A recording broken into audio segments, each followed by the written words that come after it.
43 Korbo constituency ni MLA Sanjay Manik Tripura amsai hamkarni bagai amsai nino kuchuk buremni adong rongno koglamo asuka subdivision no tongnai joto kuchuk buremni seborobai koglamo asuka koglamo asu thanibo bidan sabha bahai khlai development khayani bagai kok tisajangnai tei corruption kri khlainai tei muthaknai khobai drugs samarangno phalmarangno bahai ke muthangnai obhai juda juda hamkai saja koglam salakya koglamo tongo SDM DS repeat koglamo tongo SDM SDPO khobe juto sub division level ni kuchuk biremni officer ro আলোচনার পরে ওনাদের যদি কোনো বক্তব্য থাকে ওনারা বলবেন 5 minute 10 minute ডিসকাশনের মাধ্যমে তাদের কোনো যদি অসুবিধা থাকে তারপর আপনারা পিসি ইনচার্জ যারা আছেন আপনারা যেতে পারবেন আলোচনার পর তো এরপর আমরা লাইন ডিপার্টমেন্টের সাথে একটা স্ট্রং ডিসিশন আমরা নেওয়া প্রয়োজন বলে আমি মনে করি যে আজকে মুদ্রা কথা কিভাবে করবুকে ডেভেলপমেন্টের ওয়ার্ক যেগুলি কাজ হচ্ছে এইগুলিতে কোয়ালিটি মেনটেন করা এবং সেই কোয়ালিটি মেনটেনের কোনো কম্প্রোমাইজ ছাড়া কোয়ালিটি মেনটেন করতে হবে যারা কাজ করেন।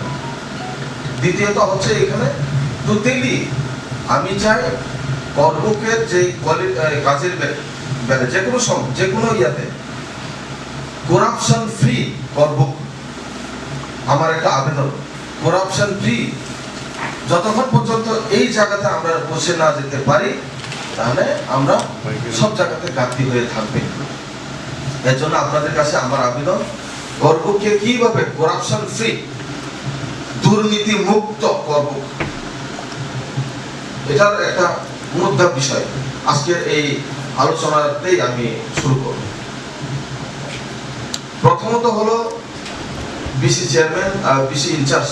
এখন তো আমাদের আপনারা সবাই জানেন বিসি ইলেকশন হচ্ছে না এবং এখানে বিসি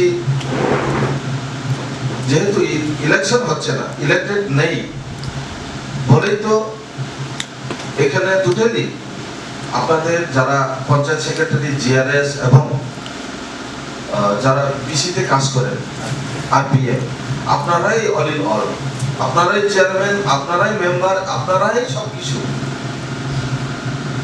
এখন বর্তমানে যে ইয়াটা পজিশন। তো এখানে আমি দেখছিলাম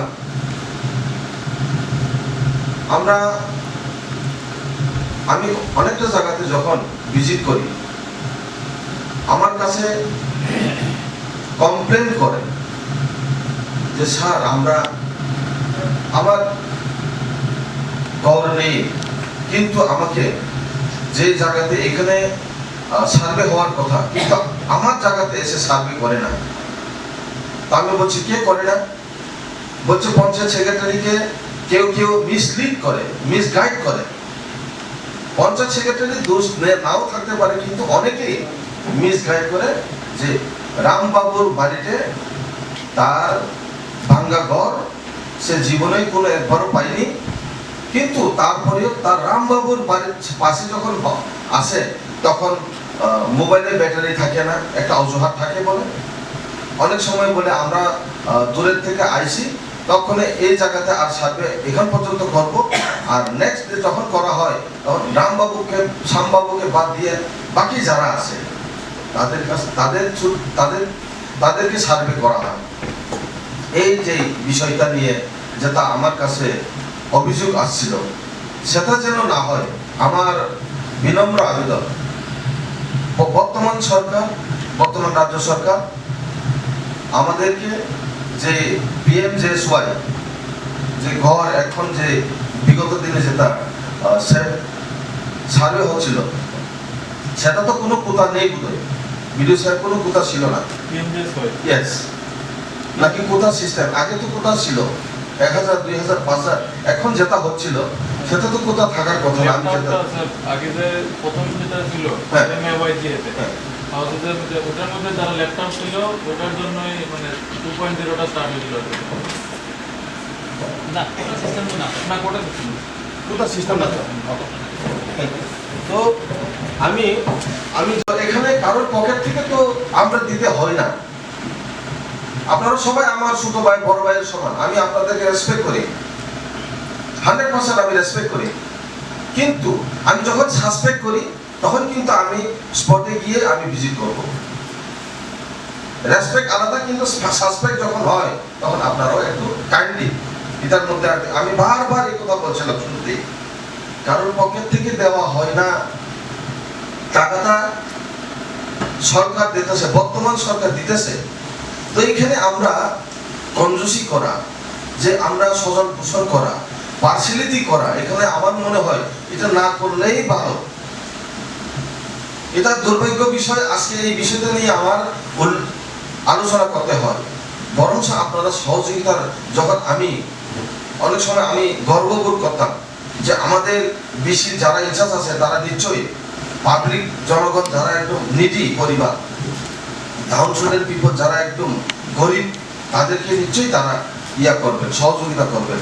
এখন দেখি যার পকেটে টাকা নাই তারা কিন্তু বঞ্চিত, যারা কিন্তু একতলা মালিক, যারা কিন্তু ভারী ঘর আছে সচল, তারাই কিন্তু পাচ্ছে আবার এই বাড়ি, মানে সরকারের ঘরটা।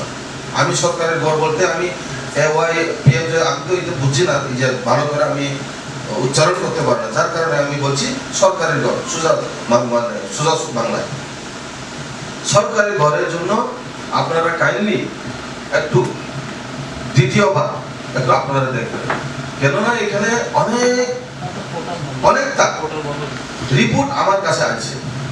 বিং এন এমএলএ স্বাভাবিক আমার কাছে আইবই। তা আমার একটা, আমি আগেও বলেছিলাম, কে সিপিএম করে, কে বিজেপি করে, কে মথা করে, কে কংগ্রেস করে, এটা আপনারা ভুলে যান। যারা নিধি, যারা প্রাপ্য, তাদেরকে দিয়ে দেন, কেউ আপনাকে বাধা করবে না। এখানে আমি দেখলাম অনেক জায়গাতে আগে যারা পাচ্ছিল, কিন্তু এখানে জব কার্ডের মাধ্যমে নতুন ভাবে জব কার্ড করানো হয়, যারা জেনুইনলি পাচ্ছে না তাদেরকে আবার বঞ্চিত করা হতো। এই জিনিসটা খুবই দুঃখের বিষয়। আমার কাছে খুব, আমার মনের মধ্যে একটা বেদনা আয় করে, মানে দুঃখ আয় করে, যে তারা তো গরিব মানুষ, তারা তো কিচ্ছু বুঝে না, তা আমরা তো তাদেরকে মানে কিভাবে পরিষেবা দেওয়া যায়, এটা তো আপনারা তো পাবলিক সার্ভেন্ট, আপনাদেরকে দায়িত্ব দেওয়া হয়েছে। এখানে একটা 20,000, 3,000, 5,000 যাই থাকে, তাদের জন্য, তাদের রক্ষণাবেক্ষণ, তাদের একটা স্কিমের দায়িত্ব আপনাদের কাছে দেওয়া হয়েছে, কিন্তু আপনারা মিস ইউজ করছেন। এটা কিন্তু মোটেই ভালো না। এটা যেন আগামী দিনে আমি কোনো মতেই এই রিপোর্টটা আগামী দিনে যেন না পাই, আর যদি পাই তাহলে আমি সরাসরি আমি অ্যাকশন নেওয়ার জন্য আমি দায়িত্ব নিয়ে বলছি, আমি অ্যাকশন নিব। কিভাবে অ্যাকশন নিব এটা আমি জানি, কারণ আমি এখন অবধি কারোর বিরুদ্ধে কোনো কিছু বলিনি। কিন্তু তার অর্থ এই নয় যে আপনারা সাধারণ পাবলিককে বঞ্চনা করবেন, এটা কোনো মতেই এটা কাম্য নয়। এই জন্য আমি আজকে এই মিটিংটা দেখেছিলাম। Thank you. আগামী দিনে আমার মনে হয় আপনাদের কাছে সহযোগিতা পাবো, আর আগামী দিনে পাবলিক যারা আম জনতা, তারা আপনাদের থ্রুতে, আপনাদের মাধ্যমে ভালো পরিষেবা পাবেন বলে আমি আশা করি। আপনাদের যদি কোনো বক্তব্য থাকে আপনারা 5 মিনিট বা 10 মিনিট আপনারা ডিসকাশনের মধ্যে আপনারা আলোচনা করবেন। এরপরে বাকি যারা আছে আপনারা তাদের যে বক্তব্য আপনারাও শুনবেন। কি বিষয়, মানে হয়তো আপনাদের কোনো অসুবিধাও থাকতে পারে, যদি আপনাদের কোনো অসুবিধা থাকে তাহলে সেটাকে কিভাবে সুরাহা করা যায়, কিভাবে সলভ করা যায়, কি সমস্যা যদি থাকে, সমস্যা থাকতেই পারে, তো সেই সমস্যাগুলো কিভাবে সমাধান করা যায় আমরা বিষয়টা আমরা মানে মূল্যায়ন করা দরকার বলে আমি মনে করি। Thank you. আপনারা একটু কাইন্ডলি আপনাদের কোনো বক্তব্য থাকে বলেন, নাইলে আপনারা 5 মিনিট 10 মিনিট পরে যদি না আসেন, তাদের কোনো যদি বক্তব্য না থাকে, তাহলে আপনারা কাইন্ডলি আপনাদের, এটাই আজকের বিষয়টা, মূল বিষয়টা আপনাদের আলোচনা। আরেকটা বিষয় কোনটা জানেননি, এই যে এক্সিস্টিং রুট, এই যে হাইওয়ে এক্সিস্টিং, যেটা ওখানে আমরা যেটা দিয়ে চলাচল করি, এই রুটের আমি খুব ওনার চেম্বার থেকে আমি ফোন করছিলাম ইডি সাহেবকে, আমাদের NSIDCL এর ইডি। উনি মানছে আমার রিকোয়েস্টটা। আমি বলছি ইডি সাহেব, আমার তীর্থবং মেলা লক্ষ লক্ষ লোকের সমাগম হয়, এখানে আমার গোরাকাপ্পাতু ওই যে যতনবাড়ি অবধি যে রুটটা খুব কন্ডিশন খারাপ, পথর যেটা, এটা আপাতত আপনি এখানে ইয়া করেন, কি জানি বলেন, স্যাংশন করেন, তাড়াতাড়ি মেরামত করান। উনিও আছেন, কিন্তু উনি মানছে, লাউড স্পিকার দিয়ে আমরা কথা বলছিলাম, হ্যাঁ রে ভাইয়া, উনি মানছে, yes sir I will do it, you don't worry. তখন আমি বলছিলাম, you just do before the mela, you should do it, because mela, when মেলা is going to be held on 13 or 14 13th of January, something like that. Just before that, you try to complete it, whether it is pothole or anything, whatever, but it should be very smooth. আমি এই কথা বলছিলাম, কিন্তু তাইনে কথা সব কিছু মানার পর এখন গিয়া বলে যে এখানে চান্দা দিতেই হইব। ওয়ার্কাররা বলে আমারে ফোন করে কয়, স্যার আমাদেরকে তো এখানে সব ইয়া করে দিছে, টাকা না দিলে বলে এখানে কাজ করান যাইতো না। কারে টাকা দিতে হইব, অমুকরে টাকা দিতে হইব। তো অমুক কেন টাকা চাইছে, কয় এটা মানে কাকা বাবু আছে, কার পাতি কার ইয়া সমর্থক, এটা আমি কইতাম যাইতেছে না। এটা মানে এখানে কোনো পার্টির দোষ নাই, এখানে 2-4 জনের ব্যক্তির দোষের কারণে আমরা সমস্ত এই মানে কি জানি বলেন বাধা সৃষ্টি হইতেছে আমাদের এই ইয়াতে করব ডেভেলপমেন্টের ওয়ার্ক একটা মানে একটা স্তব্ধ হইতেছে। আর তারা টাকা না দিলে কই গিয়া এখানে কি কি জানে একটা ওই একটা টেস্টিং করায়, তারা একটা প্রসেস আছে বলে, তো টেস্টিং করলে এখানে তারা একটা মন্ত্র আছে, তখন আমরা এমনি গিয়া দিতে হয়। তো আমি আজকে এই জিনিসটা কইতে চাই, মানে টাকা যায় দিব সেও এরা সব, টাকা যে নিব সেও এরা সব, এই দায়িত্ব আমার এসডিপিও সাহেব এটা সম্পূর্ণ দায়িত্ব নিতে হইব। এবং আমরা সবাই এটা, আপনারা সমর্থন আসেনি, কোন সমর্থন আসেনি, এটা যেন না করে, এই যদি না করতে পারে এইখানে পুরাপুরি উন্নতির যে কাজটা এটা সমস্ত বন্ধ হইব। আমি চাই টেবিলের নিচে দিয়া, আজকে জানি বললে টেবিলের নিচে দিয়া বলে 4.5 লাখ টাকা কে জানে বলে হাতাইছে। আজকে ওই জাকুব দেববর্মা বাবু বললো যে ওই সাংবাদিক দঙ্গর টিভি, আমি আজকে সকালে দেখিয়েছে অবাক যে ইয়ার বিষয়টা। তো আমি জাকুব বাবুকে এই জিনিসটা বলতে চাই, আমি ওনাকে ফলো করছিলাম, তা আমি আজকে মিটিং করছি এই বিষয় নিয়ে। তো আমি চাই করাপশন ফ্রি করব, পুরা এন্টায়ার করব করাপশন ফ্রি হোক। যে করাপশনে যে টাকা নিব তারেও অ্যারেস্ট করা হইব, যে টাকা দিব তারেও অ্যারেস্ট করব। তাহলে এটা আমি এসপি সাহেবের লগে আমি স্পেশালি ডিজি, আইজি এবং এসপি আমি তাদের সাথেও কথা বলবো এবং ডিএম এর সাথেও কথা বলবো।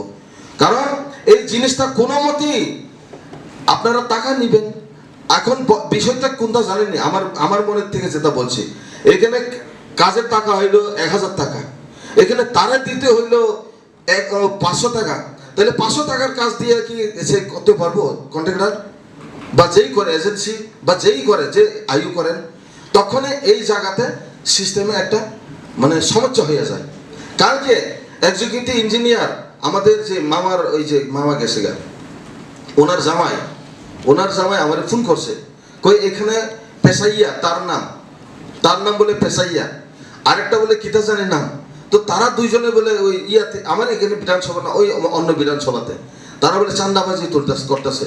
তো তারা কইতেছে তারা সবাই মিললে এখন এফআইআর করবো তার দুইজনের বিরুদ্ধে, এটাই তো হওয়া দরকার আমি কইছিলাম। তো কই বলে এটা আপনাদের সাপোর্টার, আমি সাপোর্টারের নাম দিয়া ওই মানে ইয়া যাই হোক রং কালার দিয়া করেন না, যে ব্যক্তি করব তারে আপনি আগে ধরেন। আমায় এই বিষয়টা আমি কালকে আলোচনা করছিলাম, আমাদের করবুকের বিষয়টাও আমরা সিরিয়াস হইতে হইব। যে টাকা নিব তারে অ্যারেস্ট করতে হইব, কাজের টাকা, কারণ টাকা নিলে কোয়ালিটি মেনটেন হয় না। যে টাকা দিব কেন দিছে তুমি টাকা দিও না, তো তোমার টাকা দেওয়ার অর্থ কি? তাহলে তুমি কাজের কোয়ালিটি মেনটেন করতো না, কাজ টাকা দিয়ে তুমি পার হইয়া যাইতে চাই, তুমি তার 500 টাকা দিবা আর তুমি আরো 500 টাকা তুমি খাইয়া কাজে তার জিরো পজিশনে কাজের কোয়ালিটি জিরো হইয়া যাইব গা। এটা তো কোনো মতে দেওয়া যাইতো না। আগামী দিনে আমরা স্ট্রংলি এটা এই স্টেপটা আমরা নিতে হইব, স্ট্রং স্টেপ নিতে হইব। এটা যেন আমরা আগামীতে, আর দ্বিতীয়ত সমস্ত এই যে এলাকার কাকাবাবু, আমি আপনার কাছে অনুরোধ রাখছি, সমস্ত যে আছে ওই আমাদের কি জানে সোসাইটির যারা লিডার আছে, চিনি সোসাইটির যারা লিডার আছে, করপুকের ত্রিপুরা, রিয়াং, দেববর্মা, জমাতিয়া, মগ, এখানে মুরাসিং, মানে যারা যারা আছে এখানে সবাইকে নিয়ে একদিন আমরা আলোচনা করতে হইব, তাদেরকে বলতে হইব যে এই যে বিষয়টা যদি কোনো সময় উঠে আয় তাহলে আমরা আপনারা সহযোগিতা করেন, আমরা ধরতে হইব। গতকালকে ওই যে আমাদের সাহেব তো গতবারে ওই যে চুয়ালাই বুথুর যে আগে মেলার আগে তারা চাইছিল কি 40টা, ওইখানে 20টা, ওইখানে 20টা ওয়াশরুম আছে ইনকমপ্লিট। এটাকে কমপ্লিট করার জন্য আমি বলছিলাম তাহলে মিনিমাম ওইদিকে 1000, ওইদিকে 1000 লোক, মানে গ্রাউন্ড ফ্লোরে আমরা করতে পারবো, অ্যাডজাস্ট করতে পারবো অ্যাকোমোডেশন দেওয়ার জন্য, যে হাজার হাজার লোকের সমাগম হইব। মিনিমাম যারা বাইরের থেকে দূরের থেকে হইব তারা একটা অ্যাডজাস্ট করানো যায়, ঠিক আছে না সাহেব? তখন কি তা হলো, ওইখানে গিয়ে আমি বলছিলাম আপনারা তাড়াতাড়ি করেন, এজেন্সিরও বলছি, আর ওই যে কি জানে বলেন এসডিও সাহেব, ওই যে তাইনের ওইটা আমার সামনে এসডিও আছে, আরটি এসডিও, তাইনের দায়িত্ব দেওয়া হয়েছে, তাইনিও করছে, ঠিকই করছে। এখানে হবের বাবু, হবের উচ্চ ইঞ্জিনিয়ার, তাইনের দায়িত্ব নিয়ে করছে, ঠিকই করছে তারা। কিন্তু লাস্ট অব্দি করল ফোনের মাধ্যমে 2-4 জন গিয়া বলে করলো, এখানে টাকা দিতে হইব, টাকা না দিলে এখানে কি জানে বলেন ওই তাই কাছে মোস্ট ইম্পর্টেন্ট अब अरनो सायाफल योगलिया ब्लाइट दुखिया विषय एमएलए सब जागा काबार खेमिया अब नरनि थानी आं कैसा आमो बिचार रुमानिसे आं बिचार खा नरनि थानी और যারা হাউজে তংনায় আমি বিচার দিতেছি, বিএন এমএলএ আমি আপনাদের কাছেই বিচার চাইতেছি, কিন্তু এতক্ষণ তো আমি বিচার মানে করছিলাম তো, কিন্তু এখন আপনাদের কাছেই আমি বিচার দিতেছি। কোন বিষয়টা নিয়ে যে বিগত দিনে যে একটা ট্রান্সফরমার প্রয়োজন বলে আমাকে এসডিএমও সাহেব বলেছিলেন, আমরা তিন মাথায় এখানে তখন উপস্থিত আছিলাম, হ্যাঁ এসডিএমও হসপিটালে একটা মিটিংয়ের সময়। তো আমাদের কাছে একটা আবেদন ছিল যে সমস্ত সব কিছু আছে, সরঞ্জাম আছে, আপনার এই যে আলাদাভাবে যে ট্রান্সফরমার না থাকাতে সোনোগ্রাফি করা যাইতেছে না, কি জানি বলেন ওই সমস্ত যে টেস্টিং করার যে ল্যাবরেটরি টেস্ট করার যে বিষয়গুলি সব ডিফারেন্স মানে একটা মানে হচ্ছে না, এটা নতুন সব কিছু আছে কিন্তু কারেন্টের কারণে। তো এর জন্য অনুরোধ করছে, লগে লগে আমি পিডব্লিউডি, এসডিও এবং কারেন্ট ডিপার্টমেন্টের ডিজিএম এবং ডাইরেক্টর সাথে কথা কয়েছে, এটা সব কিছু এটা কমপ্লিট এবং 1.5 মাসের মধ্যে হার্ডলি 1.5 থেকে 2 মাসের মধ্যে স্যাংশন হয়ে গেছে। স্যাংশন হওয়ার পর আশ্চর্য বিষয়, যেখানে মানে চান্দাবাজি না দিলে পরে আমি কেবা কাহার নাম কইতাম না ওখানে, আমি কারণ মানে প্রেস্টিজ মেথাড যেহেতু আমি সরাসরি আমার কাছে আইছিল এসডিএমও সাহেব কারেন্সি মামুসি ইয়াজার পালাম ভালো হিংসা তামনি হরফ হ্যাঁ স্পেশালি রাত্রে আইসে আমার কাছে সন্ধ্যাবেলায়, তা আমি তো সবসময় বিজি থাকাতে তখন কইল এখানে এই যে কি জানি বলেন আপনার ওই চলছে চান্দাবাজি, তো টাকা না দিলে বলে এখানে করা যাইতো না, ইনস্টল করা যাইতো না। তো ইনস্টল না করলে আমার রুগী মারা যাইব, তাহলে আমি এমএলএ হিসেবে কোন দিকে যাইতাম? আমি তো অলরেডি স্যাংশন করে আনাইছি, কিন্তু এখন লোকেলের মধ্যে কিছু গুন্ডা গার্ডি 2-4 জন, তাদের জন্য যদি বেকার সৃষ্টি হয়, এই হিসাবে এই জায়গাতে এসডিপিও সাহেব কি দায়িত্ব নেবেন? আপনারও স্ট্রং ভূমিকা নিতে হইব, আপনার উচিত দায়িত্ব নিতে হইব। মেন পাওয়ার যে কথা বলছেন তাইলে আপনারা আনেন ওইখানে যে আছে কি জানি বলেন ওই টিএসআর ক্যাম্পে তো ভর্তি একদম ব্যাটালিয়ান। তা আমরা এসপি সাহেবের সাথে কথা কইতে হইব, ডিজির সাথে কথা কইতে হইব, চলেন আমরা একসাথে কথা বলি, কারণ এখানে এইভাবে যে অরাজকতা সৃষ্টি করলে পরে তো এটা কি ডেভেলপ করা যায় আমার মনে হয়। আর দ্বিতীয়ত এটা কি করা যায়, আর দ্বিতীয়ত হচ্ছে আমরা কাছে আমা এগে বরং আং শাখা চিনে এসডিপিও সাহেব সাদি আতানো নিশ্চয়ই শাখা না এসডিএমও সে কোথায় নয় সাজানা আং শাখা আং তো বিজিং দঙ্গা নং এসডিপিও সাহেবের সব সালে